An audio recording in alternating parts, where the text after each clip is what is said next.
es el sur del Líbano. Eso es el monte ya, esas colinas que suben al monte Hermón. Se llama el monte de Dov, pero es como las colinas bajas que suben hasta que llegan las puntas más altas. De aquí empieza la colina que la llamamos el Antilíbano. En el Líbano hay dos colinas. El Líbano, que es más al parte occidental, y enfrente con la frontera, en la frontera con Siria, una otra colina. Son dos colinas paralelas y eso se llama el Antilíbano. Entonces el monte Hermón es el parte sur de la colina del Antilíbano, y cuando vamos a estar a la tarde en las alturas del Golán, la van a ver muy bien cómo se sigue entrando al noreste.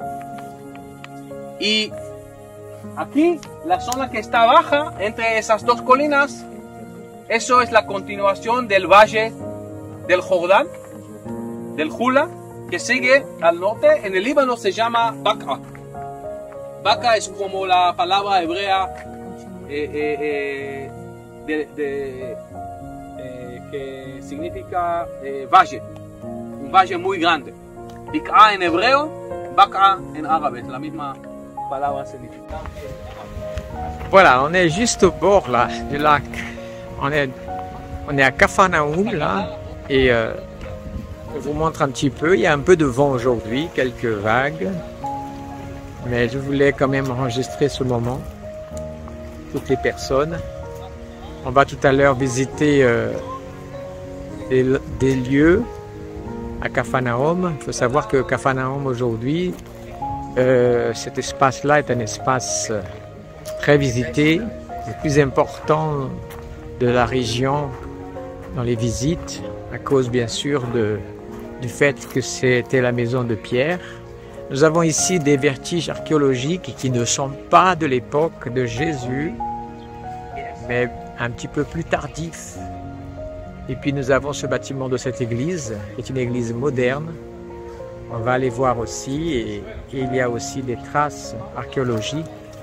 On en parlera aussi. Voilà, juste déjà ce petit avant-goût de cet endroit. Alors nous sommes ici dans le Grand Lac. Alors laissez-moi vous indiquer un petit peu la direction. Là-bas au bout, en face, vous pouvez peut-être voir un petit peu cette Tibériade. Je reviens un peu en arrière. Vous avez ici un peu plus à droite, on voit à peine. C'était Magdala où on était.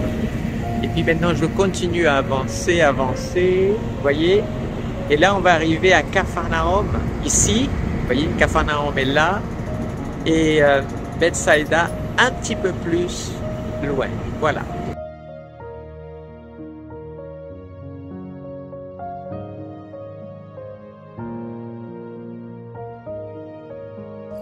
Alors, nous sommes à Chorazine et on voit ici un important site archéologique, une synagogue, des maisons. Et on voit que c'est un site important, la ville de Chorazine. Comme vous pouvez le voir, c'est assez grand. Voilà, ça va vraiment. Nous sommes dans le parc archéologique de Chorazine. Et c'est un site important avec ce que vous voyez là.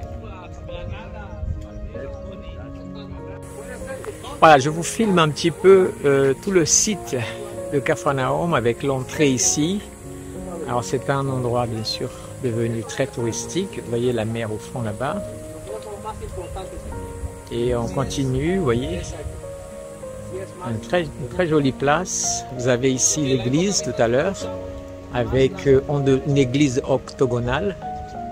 On a vu tout à l'heure que cette forme octogonale montrait que cet édifice était d'ordre sacré à cause de certainement quelque chose qu'il y avait. Et c'est basé un peu sur tout simplement les béatitudes. Si on compte les béatitudes de Jésus, il y a 8 versets des béatitudes. voyez, les gens ont quand même réfléchi à plein de choses à l'époque, en cherchant des moyens symboliques pour s'attacher, pour apporter une signification. Donc cette forme octogonale, quand vous irez un jour quelque part et que vous verrez des églises de forme octogonale, normalement c'est un bâtiment considéré comme sacré, peut-être de l'époque byzantine, peut-être d'une époque beaucoup plus récente, je dirais même. Mais surtout, l'idée du octogonal est venue des béatitudes. Bon, surtout pour la région où nous sommes, en Galilée, hein, puisque c'est là où le ministère de Jésus s'est exercé le plus. Bonjour tout le monde, vous voyez cette eau, nous sommes ici dans la frontière avec le Liban, proche de la frontière du Liban, et voyez l'eau qui coule ici en abondance, eh bien elle descend du mont Hermon, vous savez le fameux mont Hermon du psaume 133. Voilà, je vous montre un petit peu, et elle continue sa route. Los manantiales, atento de la zona cristalizada. Ya en la época del Bronce Medio, construyeron aquí rampas de barro alrededor, sobre ellos las murallas, así que todos esos puntos son manantiales. El manantial más grande en Israel, Ein Dan, el manantial de Dan, que está aquí adentro. Todos llenos con agua, no tenían problemas, no tenían que construir unas paredes de agua. Todo preparado para adentro. Y eso es la ciudad que la conquistó el Pire. Comme tout le monde le sait, l'eau est primordiale dans cette région. On peut dire que là, nous sommes vraiment au cœur d'une végétation luxuriante et de l'eau en abondance aussi. Hop là, je tourne un petit peu.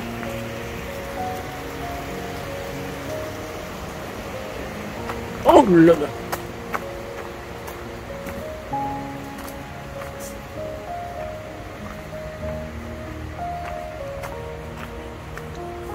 Voilà, je vais faire quelques coupures ici et là pour que vous profitiez au maximum de ce paysage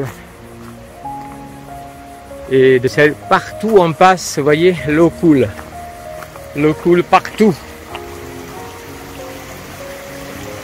Là, on a le parcours aussi du combattant. À un moment donné, c'est des pierres. Alors, je fais une pause. J'ai envie de dire que c'est une journée rafraîchissante aujourd'hui en comparaison à celle des 3 derniers jours. Là, nous avons de l'ombre, de l'eau partout et béni soit le Seigneur. On vient d'arriver à un endroit qui s'apprête à une pause. Vous voyez, on peut s'asseoir. Et de là, on peut voir une ville très loin là-bas. Je vais faire un petit zoom.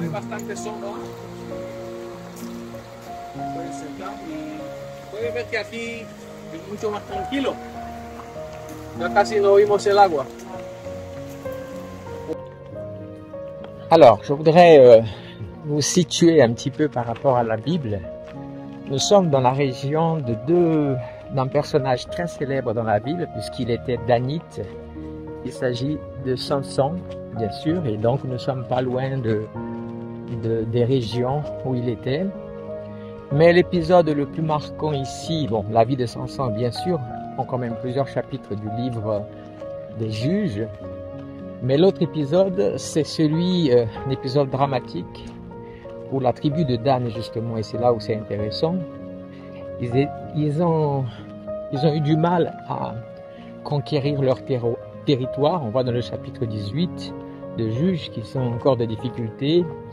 Et il y a cet épisode où ils arrivent dans la maison de Mika. Et donc, ils vont forcer un petit peu la situation, puisqu'ils vont trouver cette maison où cet homme avait, on va dire que il avait un temple personnel chez lui avec avec tout ce qu'il fallait, et les Danites qui voulaient bien sûr tout le renfort possible. L'épisode de 18 nous parle de où ils arrivent à 600 et ils disent est-ce que tu veux être un sacrificateur d'une famille ou seulement ou d'une tribu? Et voilà un peu cet épisode, et c'est cette région où nous sommes. Encore des choses.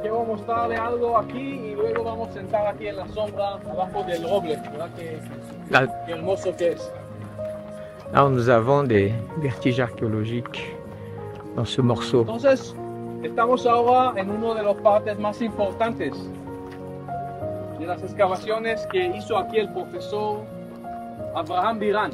Cuando empezó a excavar aquí es cuando el ejército israelí estaba aquí en un búnker al lado de la frontera con Siria. Alors, toujours dans cette région, nous sommes maintenant dans un endroit aussi particulier. On est arrivé avec des vertiges archéologiques ici. Vous pouvez voir ce bâtiment, on a reproduit en métal. Vous avez reconnu là les quatre angles qui représentent qu'ici devait avoir un autel ici. Quelque chose de sacré. Rappelez-vous, hier on a parlé que quand un endroit est sacré, il y a toujours un arbre dit sacré aussi. Et là, on le trouve ici, cet arbre, ce chêne magnifique, qui est aussi, vous voyez, en comparaison à tous les autres arbres, lui, il est vraiment à côté de l'édifice. Alors nous avons ici encore une autre partie. Alors il faut se rappeler que quelle référence on peut trouver dans la Bible par rapport à un endroit pareil, puisque nous sommes dans la région du nord, je dirais même de l'extrême nord, puisqu'on est déjà tout proche de la frontière du Liban. Eh bien, tout simplement, rappelez-vous, le royaume du nord. Quand il y a eu la division du royaume, et puis il y a eu Jéroboam, avait établi 2 autels au nord, l'un à Dan et l'autre à Bethel, pour que le peuple n'aille pas. Donc nous avons ici peut-être un de ces endroits, puisque nous sommes à Dan, donc ce n'est pas celui de Bethel, mais plutôt celui de Dan, qui peut être ici l'autel qui avait été, pour que les gens n'aillent pas, pour que les tribus du nord n'aillent pas dans le royaume du sud et à Jérusalem pour adorer. Voilà, petit clin d'œil sur la région. Il y a encore un autre passage. Vous voyez, on visite la Bible au travers de tout ce qui se passe là. Allez, je suis le dernier là, je cours derrière pour les rattraper, donc je vous laisse. Alors sur notre chemin, on est arrivé sur ce local et nous sommes, comme vous avez pu remarquer, à l'extrême frontière de Dan. Rappelez-vous, toujours dans le chapitre 18 des Juges, Dan arrive dans une ville qui s'appelle Laïs ou Laïch, vous voyez. Et l'archéologue qui a fouillé ici a trouvé beaucoup de matériel qui lui permet d'imaginer que ça pourrait être justement les restes de cette ville qui était une ville importante pour les Danites. Et d'ailleurs, vous voyez ici, on voit des traces, bien sûr que les fouilles sont encore beaucoup plus loin, mais on a ici comme une espèce de puits, vous voyez. J'ai fait un petit zoom, encore un petit zoom, voilà. Mais juste pour enregistrer ce passage et toujours la région dans laquelle nous sommes. Donc,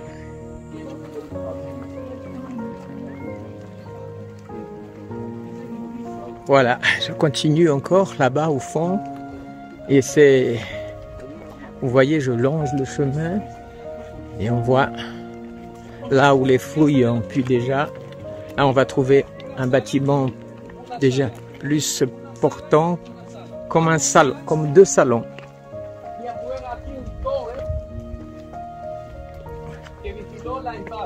Regardez, je prends de la hauteur là-bas.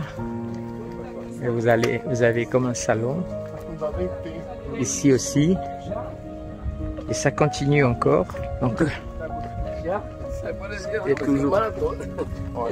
Voilà, ça continue.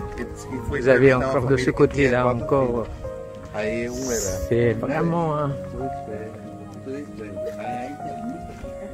Nous sommes bien sûr... Regardez. On voit ici.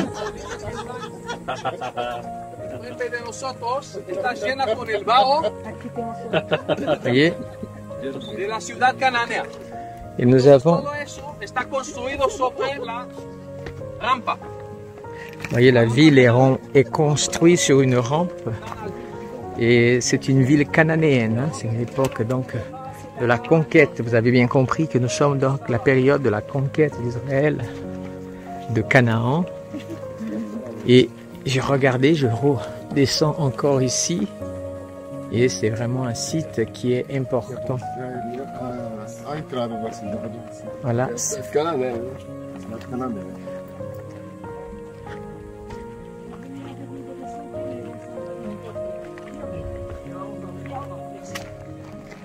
Là, vous allez voir, nous avons vu 2 salles tout à l'heure. Et là, vous avez sur ce prolongement, il y a 6 salles. Si on ne peut pas tout voir d'ici, parce que c'est un peu caché. Mais c'est assez grand. Vous voyez, il y a des portes et tout. Voilà, je me suis mis au plus loin. Comme ça, on voit, ça continue encore. En observant bien cette ville, on se rend compte qu'elle a pas une porte d'entrée, ni 2, mais 3 portes d'entrée pour cette ville. Ça montre aussi l'importance. Alors, je rappelle que Laïs c'était une ville cananéenne qui a été bien sûr conquise par les Danites, puisque c'était le territoire échu pour eux.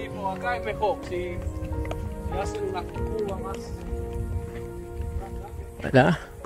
Vous voyez, on a encore à découvrir. Vous pouvez voir que nous sommes vraiment à la frontière. Vous voyez ce que vous voyez là-bas au bout, ce sont les collines du Golan.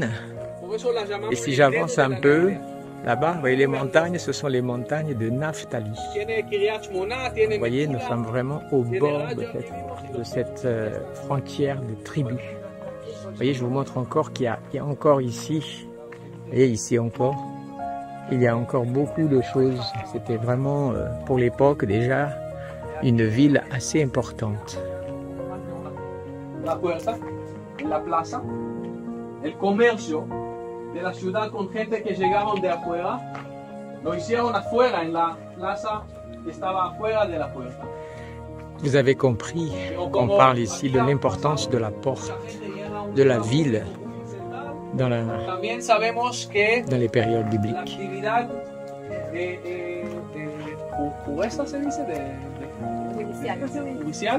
Judicial.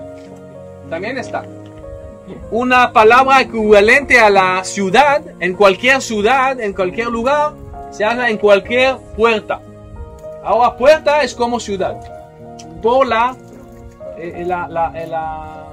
función tan central que tiene la puerta en la vida de la ciudad, en la época de la monarquía. E Ló, em Gênesis, Sí. quando os anjos vêm, ele está à porta e percebe que são... acá. Não, não é cá. Vamos a hablar de eso en la ok. la última. Ah, ok. Vamos a ver.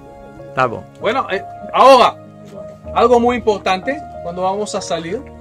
Aquí en esa plaza pueden ver que hay un edificio que han reconstruido que tiene esas piedras paradas, matzebot. Sabemos que en las puertas también habían templos. Y es muy lógico porque cuando uno sale a un... Voilà, là nous arrivons dans une porte cananéenne. Regardez le site. La última estación. Là, c'est vraiment extraordinaire, là. Ça vaut la peine de voir ça de plus près. Regardez à quoi ça pourrait représenter. La Vía Dolorosa Et la porte. Hop là, on va passer devant. Vous avez ici une porte. Et maintenant, je vous montre ce que nous avons ici. C'est vraiment magnifique. Entonces, una de las grandes sorpresas de las excavaciones de Dan es lo que vemos acá.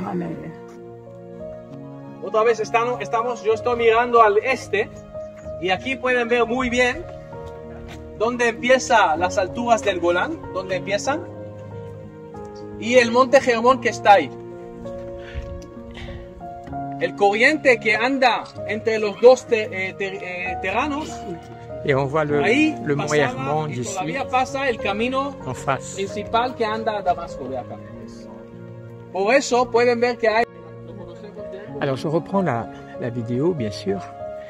Alors vous voyez, ce que vous voyez ici, la partie foncée, le marron foncé, c'est ce qui est original. Il s'agit quand même d'une ville d'il y a 4000 ans.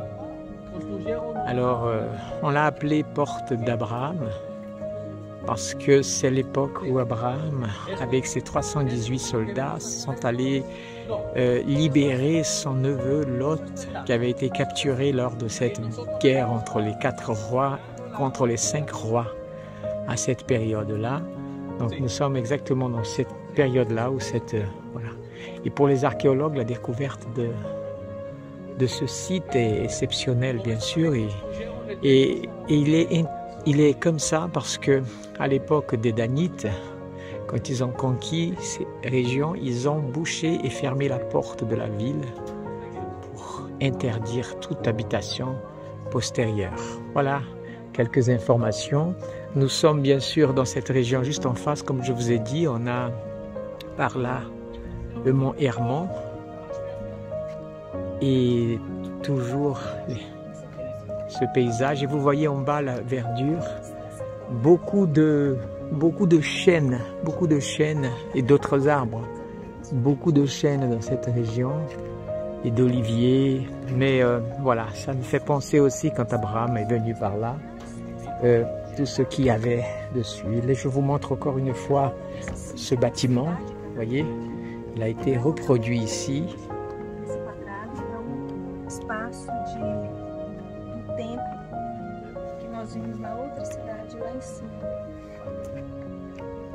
Vous voyez la porte.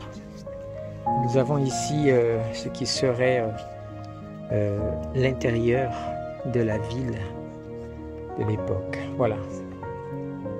Bien sûr que c'est, vous voyez, il y a une grosse couverture. Vous avez vu la couverture métallique qui a été mise sur ce site.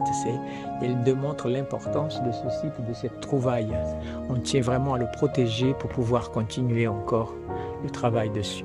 Allez, on part et on continue. Vous pouvez voir ici que l'eau passe au travers de la roche. Voyez, si je monte un petit peu en haut, vous allez voir qu'elle ne coule pas de là, mais bien du sol, bien de l'intérieur. Comme nous savons tous, l'eau passe partout où elle trouve la brèche. Voilà. Alors je poursuis la montée et on arrive ici dans cette immense grotte qu'il faut comprendre que ça a été construit par les peuples anciens, post-Alexandre le Grand quand même, un temple pour le dieu Pan. Alors je ne vais pas trop le décrire, juste vous montrer. Plus tard, c'est devenu aussi un centre chrétien.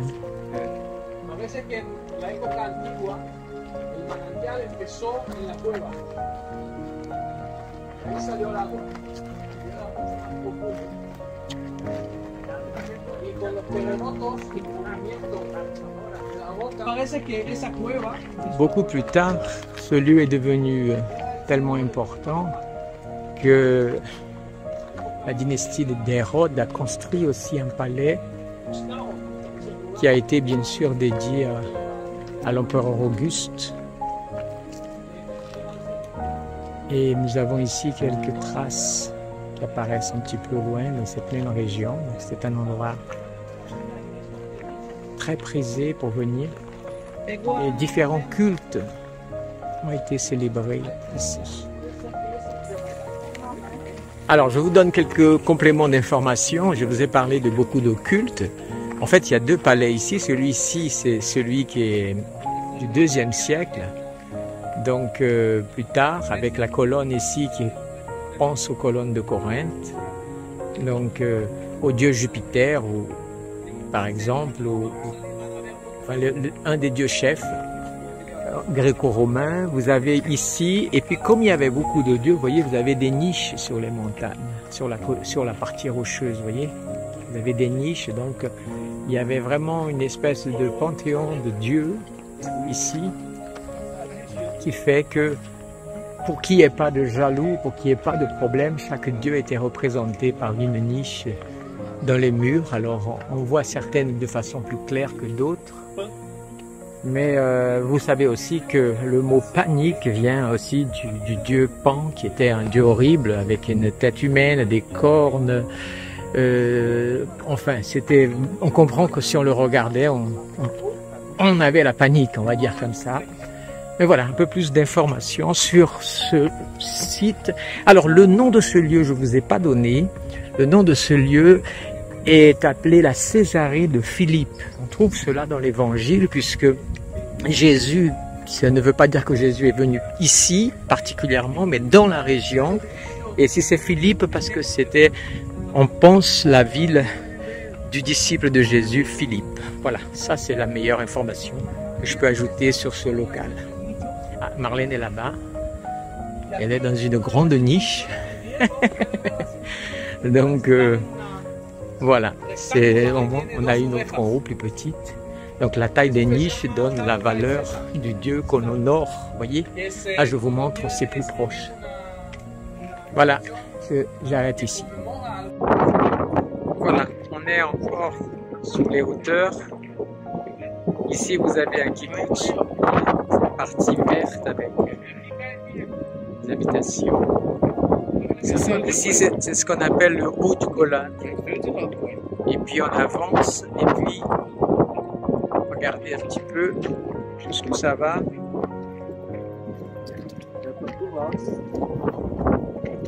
Et là-bas, vous avez... alors, on ne voit pas bien. Je vais essayer de faire un zoom. Vous avez... Mais comme il y a du vent, on ne peut pas vraiment bien voir. Herbon, pardon. Toute la partie, vous voyez une colline en contrebas, on voit clair. Vers la gauche est sur la partie du Liban, et l'autre côté qui descend, la partie qui va vers la Syrie. Et tout ce côté d'ici, c'est la partie d'Israël. Voilà, et vous allez voir que c'est une vision complètement. Alors je vais avancer parce que je reviens là où j'étais. Nous sommes quand même, que je vous dise un mot, nous sommes ici dans une forteresse, un bunker militaire où l'armée d'Israël, à ses débuts, ont dû défendre contre des armées ennemies. Et donc vous voyez, c'est un poste extraordinairement bien placé pour défendre. Alors vous voyez d'ailleurs, vous allez peut-être voir qu'il y a on a ici encore des tranchées. Ici une, on voit là-bas un semblant d'un soldat. Ici encore, regardez ici, encore là. Ici, ça nous montre, regardez ici, et ça nous montre que ici c'est comme une forteresse, un bunker militaire, pour résister et pour empêcher l'ennemi d'avancer.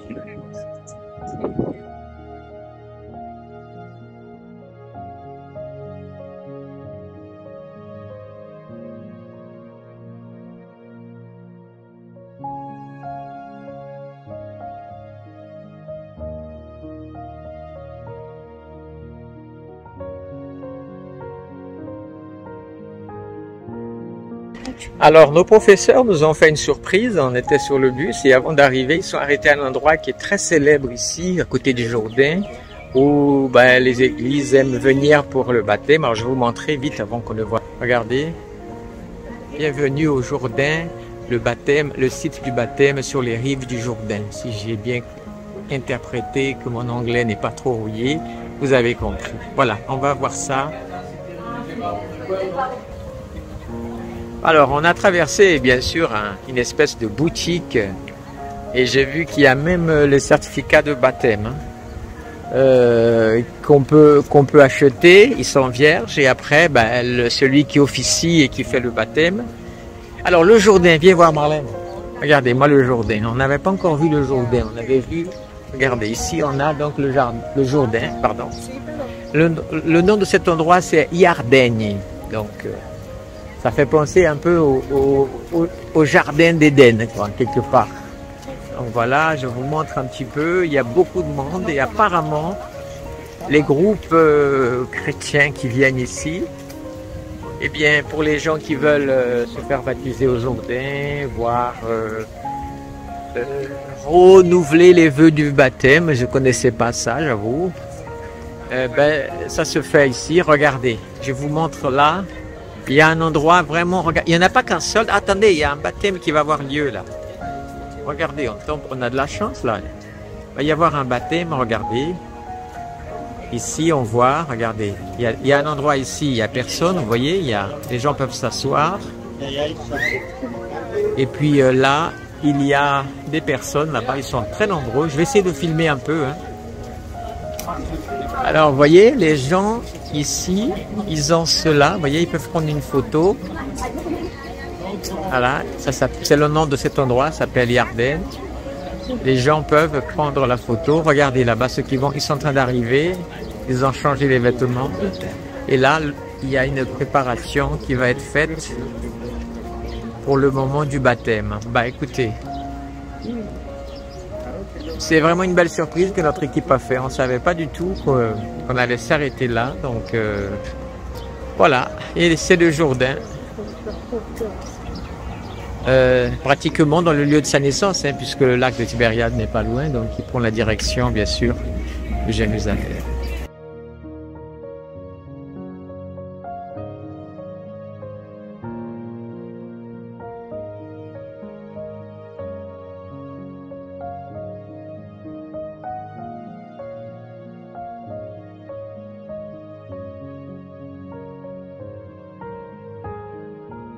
חייבים להתרומם לגובה, ציפור.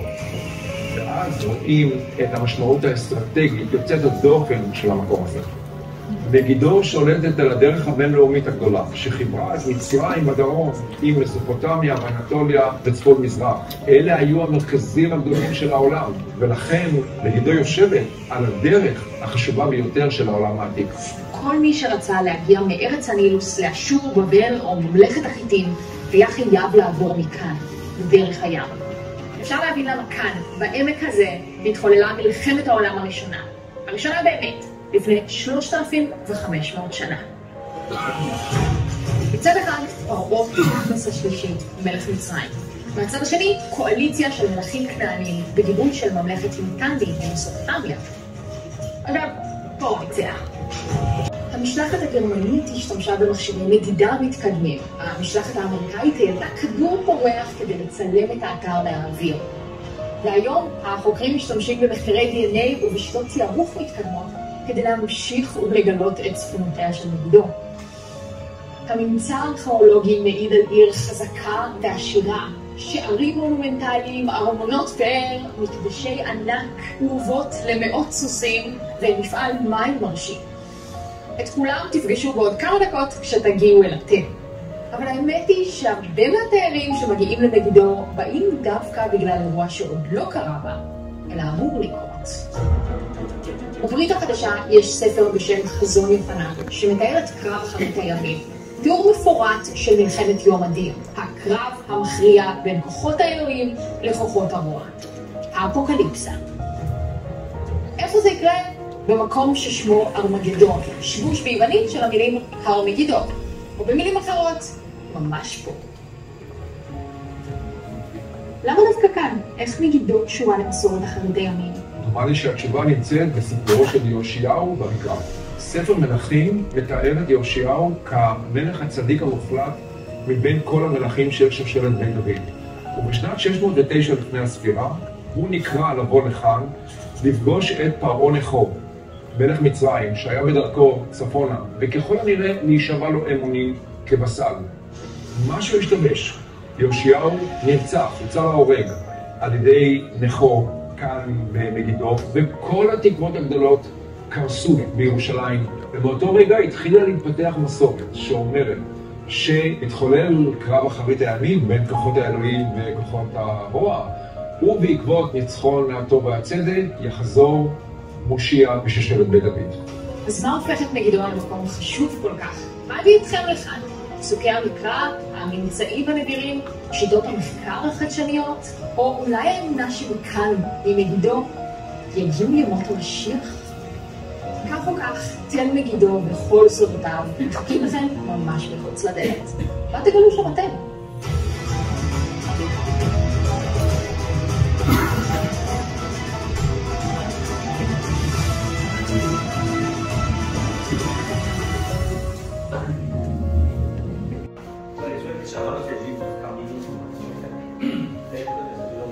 Questa regione dedicata alla Bibbia e esta regione está muito a la cara de Israel. Porque os riachos que descem do norte de Samaria e de Judea, como não tem muita água, eles não conseguem cortar a terra e chegar no mar.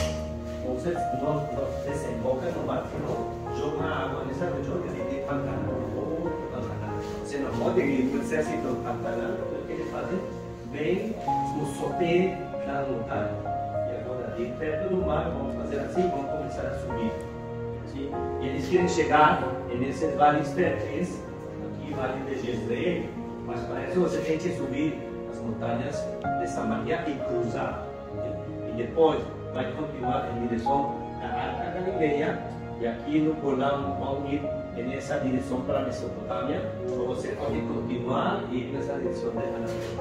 Esse caminho muito importante. E caminhar pelo caminho facilita, estamos falando de cientos de quilômetros, então você está levando carros, comboios, para o exército, essas coisas de mercadorias, então, caminho é muito importante. E tem um segundo caminho nessa época. Bonjour les amis, encore une journée. Alors regardez où nous sommes. Vous arrivez à deviner où on est là? Ah ben en même temps il faut que je vous tourne la caméra. Alors voilà, je vais vous montrer ça. Regardez cette vallée comme elle est belle. Elle est verdoyante, très très grande. Alors, nous sommes ici, ce que vous voyez là, pardon, c'est plutôt ce zoom là qu'il faut, c'est la vallée de Jezreel. Voilà. Et nous sommes sur le site de Megiddo. Donc là, je vous assure, si vous voulez vous amuser à chercher dans la Bible, il y a beaucoup et beaucoup d'événements qui se sont passés soit dans cette vallée, soit ici. Et même, on peut dire aussi, des événements futurs, selon le livre de l'Apocalypse. Alors Megiddo, Armageddon, vous voyez, tout ça est dans cet endroit. Alors, le roi Josias, ça vous parle? Par exemple, on peut parler du roi Josias qui était un bon roi, et qui malheureusement va mourir. Moi je dis toujours, alors c'est de ma part, mais c'est vrai que la manière dont le roi Josias c'était un grand roi, avec toute la réforme, un roi qui a été prophétisé, qui a débuté son royaume à 8 ans, dans une période chaotique où on voulait exterminer la maison de David, et ce roi va faire une réforme, va faire tellement de choses, ça vaut la peine vraiment de le découvrir dans la Bible, toute l'histoire de ce roi. Et puis quand le pharaon vient dans cette région, il va mourir, je dirais pas bêtement, mais c'est vrai qu'on s'attend pas à ça, c'est comme si sa vie s'arrête là tout d'un coup, mais c'est ici, dans toutes ces vallées. Donc je vous invite à découvrir au niveau de la Bible plein de mots qui se sont passés ici. Mais là où nous sommes, vous voyez, c'est un site archéologique extraordinaire de taille, parce que toute la vallée. Alors j'ai fait un autre film où ça a été numérisé, où on a mis, ça va être ajouté à cette vidéo, et vous allez pouvoir imaginer un peu tout ce qu'il y avait ici. Mais c'est vrai qu'il y avait un palais et c'était assez impressionnant. Alors regardez, j'arrive ici sur la vallée. Alors là on voit beaucoup mieux celle qu'on appelle la vallée de Jezreel. Regardez comme elle est grande. Là j'ai entre deux. Voilà. Mais là-haut, je vais vous montrer. Je vais faire une pause et je reviens. Voilà, je suis mieux placé. Et là, vous pouvez voir encore la vallée de Jezreel dans toute sa splendeur et sa taille aussi. Alors, je suis resté un peu en arrière pour vous faire cette vidéo. Et le groupe est déjà en place. Je suis un petit mauvais élève aujourd'hui. Il fallait que je vous donne vraiment la vision, l'image. Depois vai acontecer que os inimigos vão venir de outra direção, não do Oriente. Voilà, je vous montre, je ne peux pas plus déranger que ça. Regardez, on a la route ici, plus loin.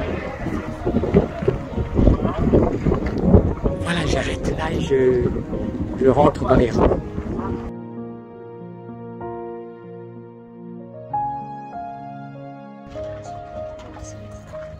Alors, je reviens vers vous avec...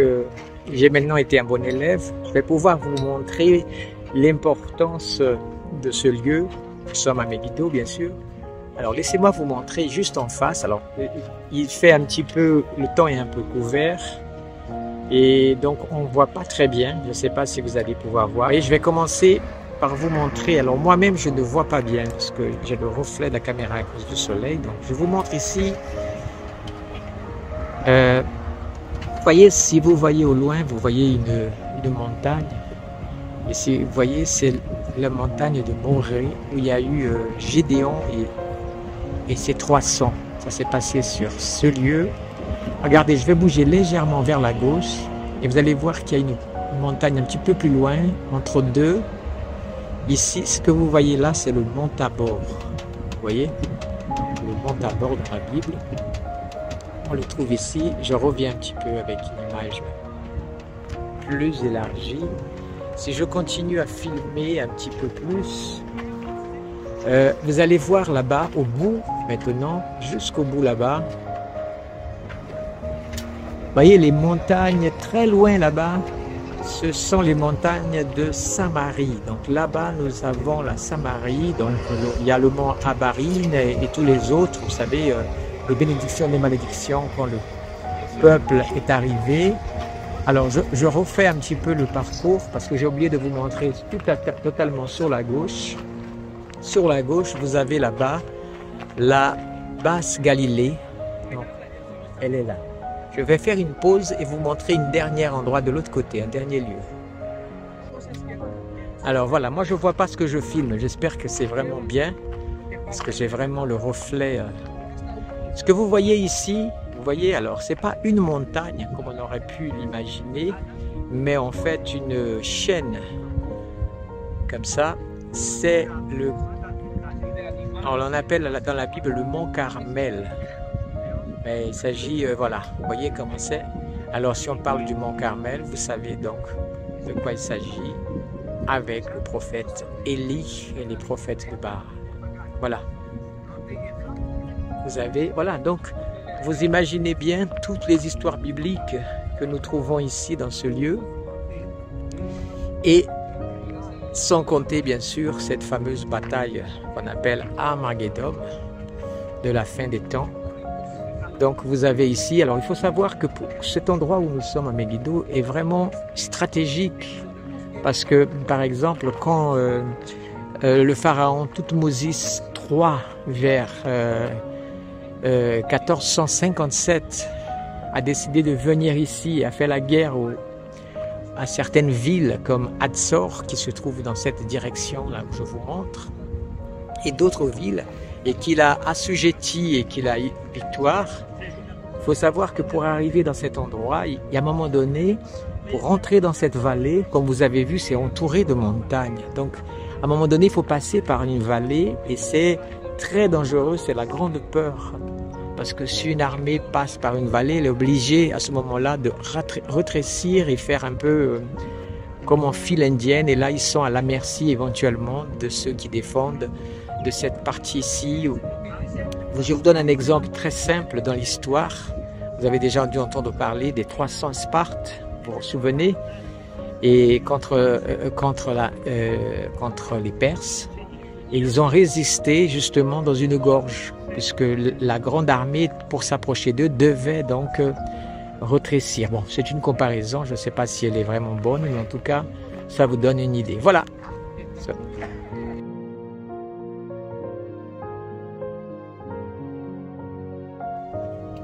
encore une information intéressante de ce site, par contre, vous savez, dans la Bible, on dit qu'Akab avait des chevaux. Et c'était vraiment, bon, c'est vrai que d'un point de vue spirituel, Akab était un roi désapprouvé par Dieu à cause de ses choix spirituels. Mais d'un côté comme monarque, ça a été un très grand roi. Et on a ici, vous voyez, sur le site, on a le lieu où il y avait les étables des chevaux d'Akab. Il avait beaucoup de chevaux. Akab, pardon. Voilà, on a ici une image de cheval là-bas. On a même ici, vous avez pu voir, j'ai pris une photo de Marlène là-bas, le char d'Akab, voyez. Et puis, nous avons ici, voilà, les étables. Voilà. Voyez. Donc, c'était quand même assez grand. C'était vraiment un site, c'est vraiment un site du Royaume du Nord qui a toute son importance. On a ici encore, voyez. Voilà. Voilà, encore des infos sur ce site. Il est très très riche d'un point de vue information biblique. Alors, je vous ai montré tout à l'heure que c'était les tables. Voilà, ils étaient ici. Alors, je ne sais pas si on peut le voir. Ils avaient les mangeoires ici. Vous voyez, ça c'est des mangeoires. D'ailleurs, ils ont mis ici, ils ont eu la sympathie de mettre un cheval, voilà, qui, enfin, vous avez compris, voilà. Et vous avez ici les étables des chevaux. Là-bas encore, on voit un cheval. Vous voyez, ils avaient quand même une belle vue, les chevaux, hein. Bon, même si c'était fermé. Là, c'est... Voilà. Alors, c'est des vestiges. Peut-être que ici et là, j'ai dit vertige archéologique. Désolé, mais c'est en écoutant, me réécoutant un soir, je dis, oula, c'est pavé. Qu'est-ce que je prononce? Alors, je dois vraiment m'améliorer dans les prononciations. Je parle trop vite, dit Marlène. Oui. Voilà, elle est là pour confirmer. C'est vrai, trop vite. Oh, il y en a qui sont encore en train de monter sur le char. Il faudrait que tu me prennes en photo. Ben oui, voilà. Attends, mais on va d'abord là-bas. Sinon, on va...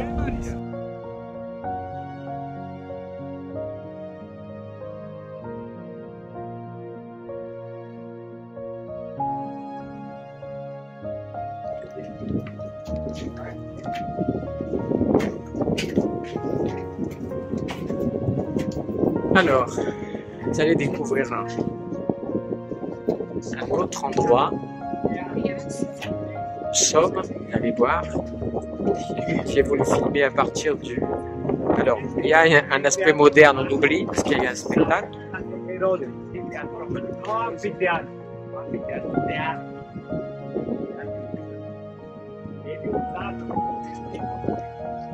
Vous voyez?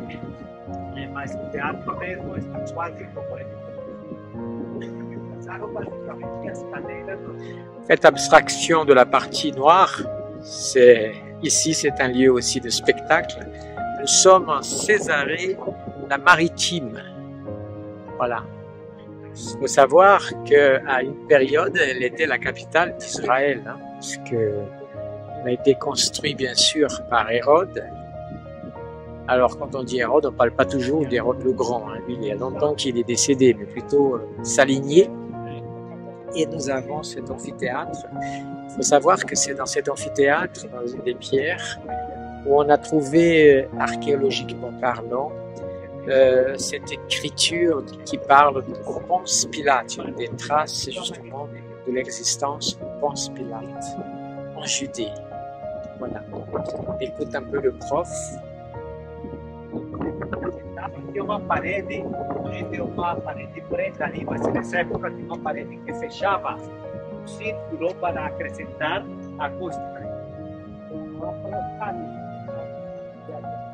Para fechar. E... Alors, je me suis mis ici pour que vous puissiez voir quand même la mer. Alors, il faut savoir que c'est la Méditerranée qui est là. L'amphithéâtre est vraiment bien construit face à la mer. Alors, vous avez ici donc la Méditerranée, et si vous voulez par ici vers la gauche, en remontant tout ça à une certaine distance que je ne saurais vous le dire maintenant, vous avez la frontière égyptienne de l'autre côté, bien sûr. Voilà pour cette vue. On a ici une vue aussi encore de bâtiments attenants à cet amphithéâtre là-bas encore plus. Et les pierres sont exceptionnelles aussi. Pas ici, mais plutôt, alors, bien sûr que les pierres que vous voyez ici sont du récentes parce qu'on a voulu aménager pour les spectacles, donc c'est devenu. Mais ces pierres-là, par contre, elles sont originelles. Vous voyez, les petits trous, ce sont des pierres qui sont là depuis des siècles et qui ont subi tout simplement le sable et la mer et le sable et la mer. Ensuite, quand on les a utilisées, et bien avec le temps encore, et bien ça donne ce résultat. Voilà. Là, vous avez le palais des rois. Nous sommes le prolongement du théâtre. Plus à droite, vous avez là, vous voyez, énorme. Regardez encore. Et une mer déchirée. Samaneni o Palacio Cultural. Vous avez ici déjà cet édifice et vous avez une image ici du théâtre, pardon, du palais. Non, il y a des reflets, j'espère que vous voyez bien. Voilà un autre angle du palais. Et maintenant, le dernier lieu n'est pas le moindre. Regardez, nous avons ici, juste derrière le palais, nous avons l'hippodrome. Regardez, il est assez grand. Et bien sûr, vous pouvez imaginer, on a ici un peu de... Voilà, les traces de la partie centrale, les courses de chevaux, chars. Il y a toute une histoire évolutive dans cet hippodrome au long des années qui se sont écoulées.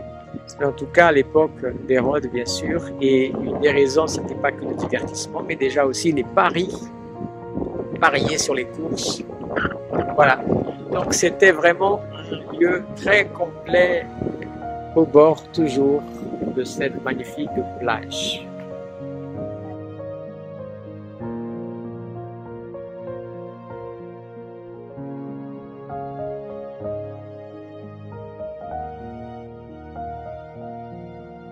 Nous avons ici le jardin qui pourrait probablement être le jardin des oliviers de l'époque. Bien sûr, les arbres que vous voyez là ne sont pas de l'époque de Jésus.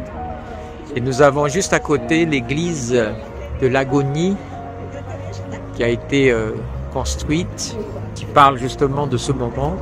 Il faut voir un peu une chose intéressante, c'est juste en face, regardez, je tourne, c'est juste en face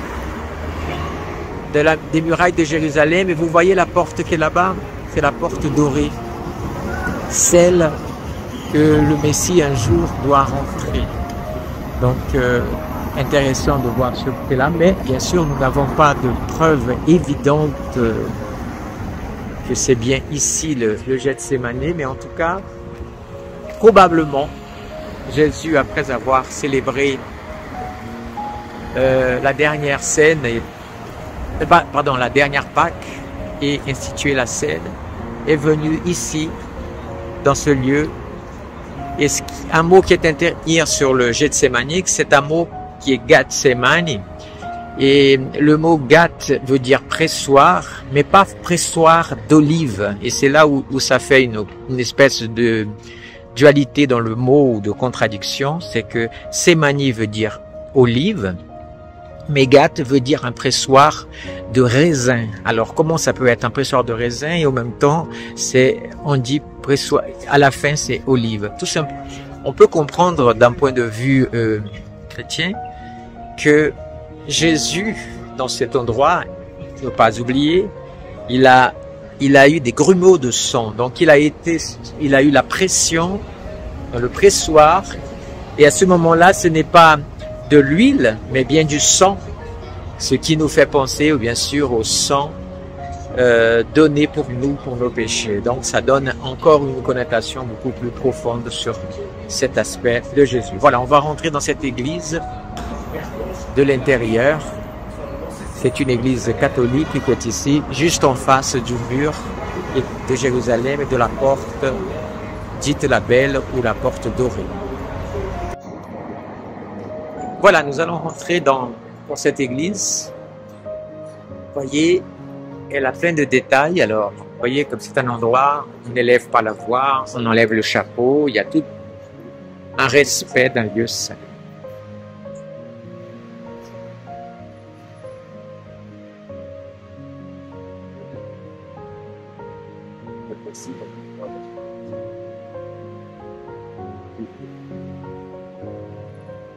Comme vous pouvez le voir, au fond là-bas, cette peinture, on ne voit pas bien si c'est une peinture ou une mosaïque, ça semble plutôt une toile où on voit, je vais faire un petit zoom, oh là, trop grand le zoom, voilà. On voit Jésus priant sur un rocher. Et dans ce moment où Jésus dit bien sûr, Père, s'il est possible que je ne boive pas cette eau. Nous avons ici le baiser de Judas qui est présenté dans cette fresque ici. Alors j'essaye d'aller de l'autre côté où bien sûr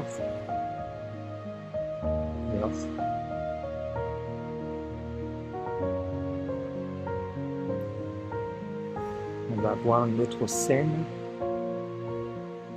Voilà. Ceux qui sont venus emprisonner Jésus sont tombés, bien sûr. Alors, vous avez ces trois scènes. Je profite pour vous montrer cet orgue gigantesque, très beau. J'avoue que si quelqu'un pouvait le faire jouer, ça aurait été pas mal d'entendre le bruit de cet orgue. Très ancien. Voilà un petit peu, Marlène est dans les parages. Coucou Marlène. Alors on a ici par terre, vous voyez, il y a une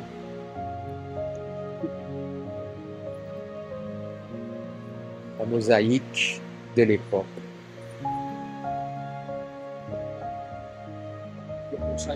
Voilà.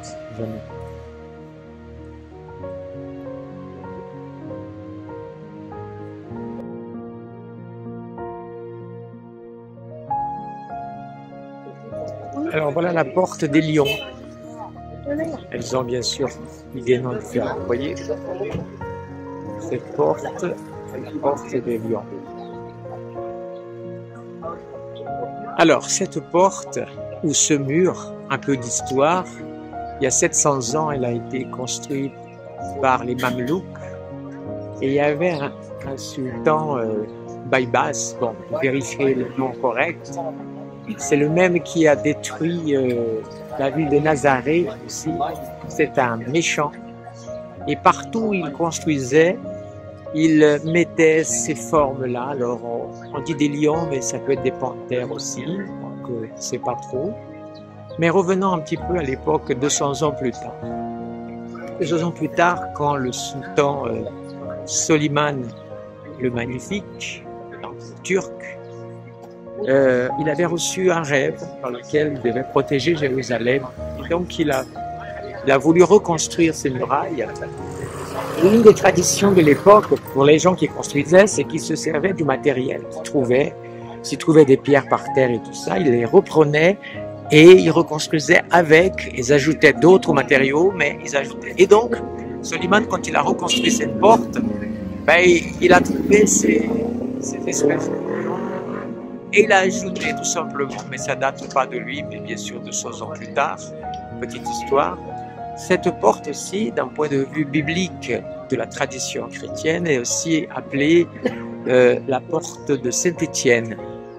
Vous savez, le premier martyr de l'Église, on dit qu'il aurait été lapidé en dehors de la porte, qu'il serait ici.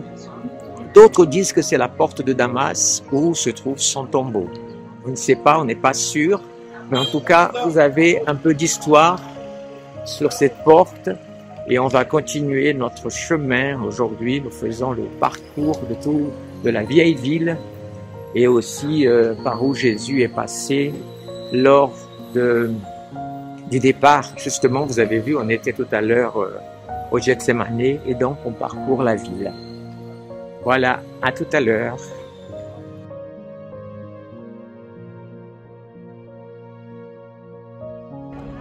Alors, nous reprenons un petit peu pour conclure ce chapitre de cette partie. Alors, cette église, nous avons déjà montré le drapeau français. Elle date donc du XIIe siècle. Donc, elle a été construite par les Byzantins. Alors, en l'année à peu près 1099, quand les croisés ont débarqué, on sait qu'il y a eu un massacre, une guerre sanguinaire qui a eu lieu ici. Et après cette bataille, tout ce temps-là, les croisés ont été vainqueurs, ils sont restés ici. Et presque 100 ans, les croisés sont restés, pas ici spécialement, mais dans cette région. Et puis vers 1187, par là, Saladin est venu et il y a eu finalement un traité de paix avec les croisés qui ont pu partir, on va dire paisiblement.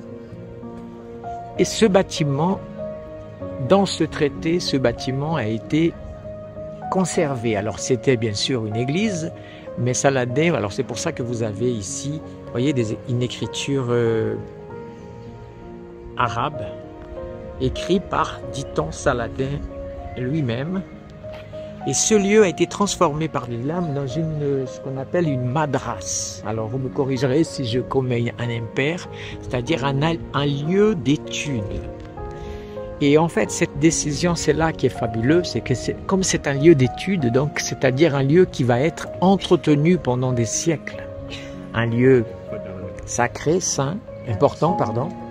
Et c'est pour ça que nous avons ce bâtiment qui est intact depuis cette période. Vous voyez, donc c'est quand même une bonne chose parce que ça a été entretenu pendant tous ces siècles.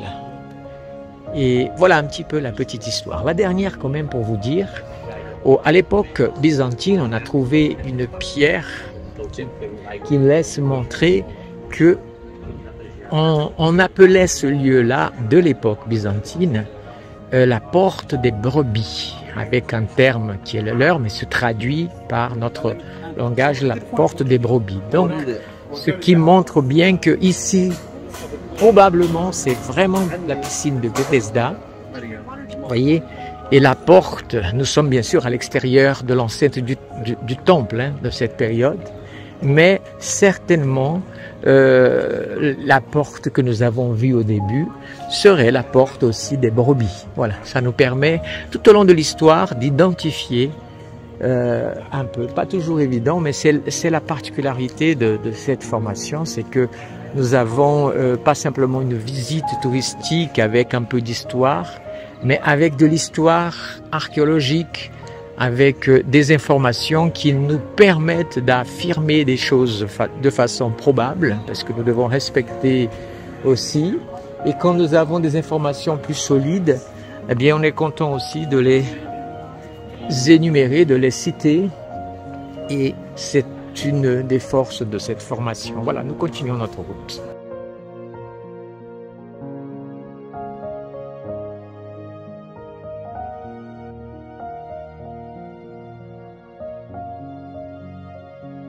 Alors ici, c'est la piscine de Bethesda. Alors une chose intéressante, vous voyez, on ne voit pas le mot Bethesda, mais plutôt Sainte Anne de Jérusalem. Alors selon la tradition,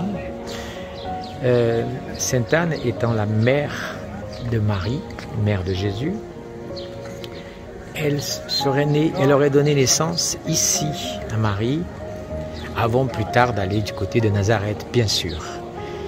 Et Bethesda veut dire, pour ceux qui ne connaissent pas, maison, Beth, Tesda, Esda, Miséricorde Grâce, donc Maison de la Grâce. C'est une grande piscine. Elle nous fait rappeler que c'est ici qu'il y avait ce paralytique de 38 ans que Jésus a guéri.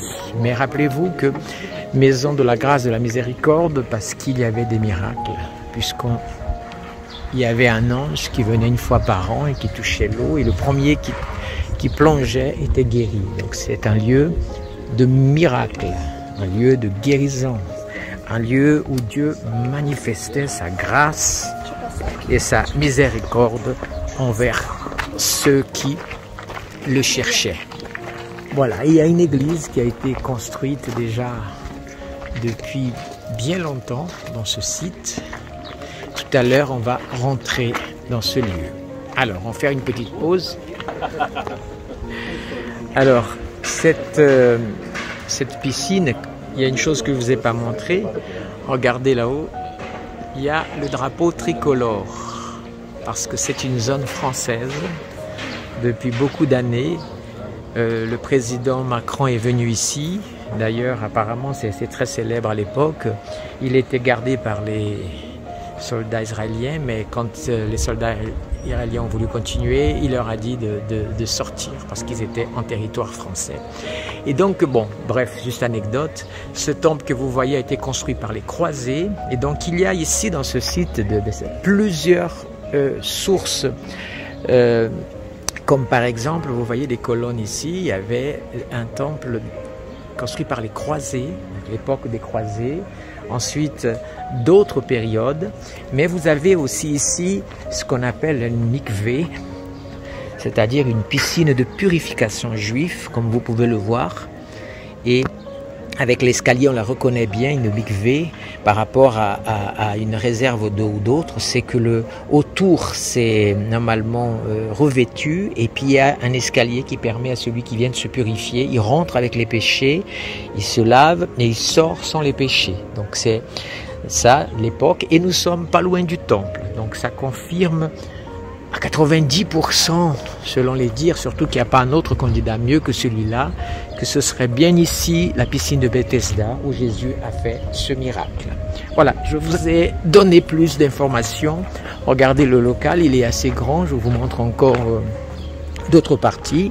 Et donc nous sommes, je répète, dans cet espace-là, en territoire français, puisque les Français ont acquis cette parcelle et tout cet espace, et aujourd'hui, c'est une terre de France d'Israël. Nous sommes aussi dans ce quartier, je ne vous ai pas dit tout à l'heure, c'est un quartier arabe de ce côté de Jérusalem, à l'extérieur.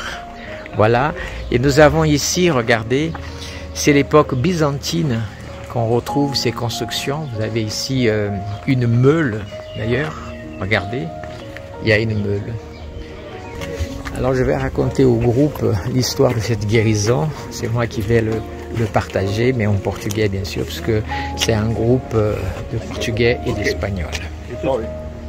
Então conta a história aí. Bom, a história diz que Jesus chegou aqui e tinha um paralítico que há 38 anos estava aqui buscando o milagre. Por quê? Porque havia um anjo que vinha uma vez por ano, tocava a água, e aquele que entrasse na água primeiro era curado. O paralítico não tinha sorte, porque o cego certamente era mais rápido do que um paralítico. Exato. E então ele, já 38 anos, sem ter conseguido isso, e Jesus chegou e perguntou se ele queria ser curado. E aí o paralítico falou que não podia. Jesus, é como Jesus, não, você quer ser curado? E Jesus curou ele. Bom, resumiu, eu acho. A frase famosa que Jesus falou para ele. Vocês lembram? Até hoje em dia afinal, assim, pega a tua cama, levanta-te e anda. Levanta-te e anda. Conhece essa frase, uma expressão até hoje em dia, sutil, levanta-te e anda. E depois tem tudo, eu recomendo vocês lerem João 9, onde tem essa história, uma história fascinante, tem muitos detalhes. Tem detalhes porque depois vão vir, né, saduceus, da linha dos saduceus provavelmente, fariseus talvez, que vão encarar Shabat de forma radical e correta, era Jesus. Só que tinha discussões entre diferentes grupos de judeus. Como sabemos disso? Leiam o tratado da Mishnah. Sabe o que é a Mishnah? Mishnah é um livro, são interpretações de sábios judeus sobre diferentes aspectos relacionados à Torá. Eu vou dar um exemplo simples. Mishnah, depois vem o Gemara ou Talmud. Aonde está escrito que eu não posso comer um cheeseburger, ou seja, hambúrguer com queijo? Onde está na Torá escrito que eu não posso ir para McDonald's, pegar um hambúrguer e colocar queijo acima? Está escrito em algum lugar? Logicamente que não tinha hambúrguer nessa época, e menos queijo da forma que conhecemos hoje em dia. Mas está escrito um versículo que diz: não comerás carneiro no leite da sua mãe. Só isso diz. Então, teoricamente, você diz, só deixa eles passarem aí. Então, teoricamente, tudo bem. Eu não vou pegar um carneiro, não vou cozinhar no leite da sua mãe. Agora, vieram sábios, posteriormente, que falaram, peraí. Isso não é tão simples, tão literal como vocês acham. Tem algum significado por trás disso. O que Deus quis nos dizer com esse versículo? E aí tem tratados sobre o que chama kashrut, ou kosher, onde o que você pode comer, de um versículo simples, depois vão vir na Mishnah, Talmud, né? O que está permitido comer. E chegaram à conclusão que esse versículo quer dizer que você não pode misturar carne com leite. Por isso, vocês no café da manhã não tem um bom, sei lá, presunto nem falar, né? Carne de porco proibidíssima.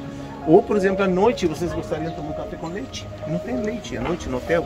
Não pode misturar carne com leite. Isso de onde no versículo está na Torá. Mesma coisa, temos discussões na Mishnah sobre o que está permitido e não no Shabat. E quando voltamos agora a João 9, uma das coisas que vemos de João 9 é que aqueles saduceus, os sacerdotes que encaram o paralítico que foi curado, não estão culpando ele porque Jesus curou no Shabat. Estão encarando ele porque está indo com a cama. Vocês lembram, em Shabat, você não pode mexer no lugar, não pode mexer as coisas. Você não pode fazer uma mudança em Shabat. Proibidíssimo. Não pode estar caminhando com a cama assim no Shabat com cigarro. Mas peraí, o que você está fazendo? Como passou um semáforo vermelho, peraí. Como assim? Eu vou dizer mais. Não somente no judaísmo atual, também no passado, tinha um conceito, tem até hoje em dia, chamado Pikuach Nefesh. Não importa agora o nome, quem lembrar, lembrou, quem não. O que significa Pikuach Nefesh? A vida é sagrada. A saúde é muito mais importante que qualquer regra que vocês estão cuidando. Imagina um bairro ortodoxo, Jerusalém, mega ortodoxo, super radical, mais extremista. Se isso sabe, ortodoxo, chapéu de pele, tudo bem radical. Se eu vou ter meu filho doente, mal, não uma febrezinha, um dor de garganta, mal, eu vou pegar o carro e vou dirigir até o hospital. Isso está permitido. Mesmo que seja Yom Kippur, é o dia mais sagrado. Tem uma regra sobre isso, chama Pikuach Nefesh. Ou vocês acham que nos hospitais não tem pessoas religiosas trabalhando no Shabbat? Médicos? Claro que tem. Mas é Pikuach Nefesh, você está salvando vidas. Então, por isso, temos que entender João 9 no seu contexto original. Jesus não está violando as regras do Shabbat. Tá? Então, está cuidando. Só que tinha diferentes linhas, né? Que nós sabemos através da Mishnah, Talmud, né?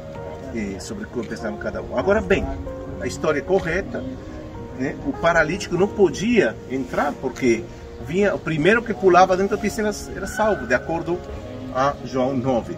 E Jesus vai curar o paralítico e ele vai começar a andar.